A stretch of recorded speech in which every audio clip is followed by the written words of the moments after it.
حنا درنا واحد البسبوسه بالسميده الرقيقه ديال الحلوى، ودرت معاها في بلاصه السكر درت ديال التمر بحال العسل مصايبينو.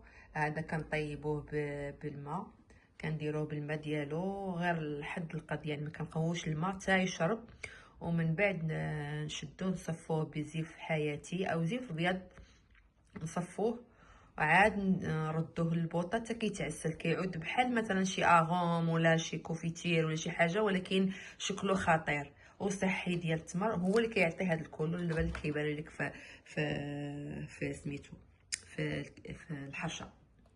هاد الكيكه ديال السميده هنا درنا معاه خبيز حتى هو. هذا في العشيه غنشربوا قهيوه، دايرين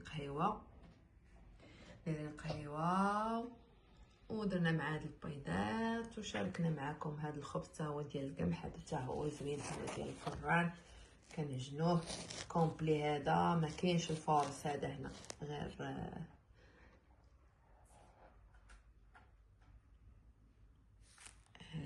هذه مصايباها ما فيها لا دانون لا حليب لا والو، هذه غير الليمون، عصره الليمون تقريبا يكون اكثر من نص كيلو، والسكر دايره غير شويه، ودايره هذيك اللي قلت لكم انا ديك لاغوم ديال التمر اللي كنصايبوها في الدار، واعره زعما الصراحه. هذه في العود ما ديري السكر، كديري هذاك التمر مصايبه على يديك، فزعما كيجي زوين مع هاد البيضات حتى همايا.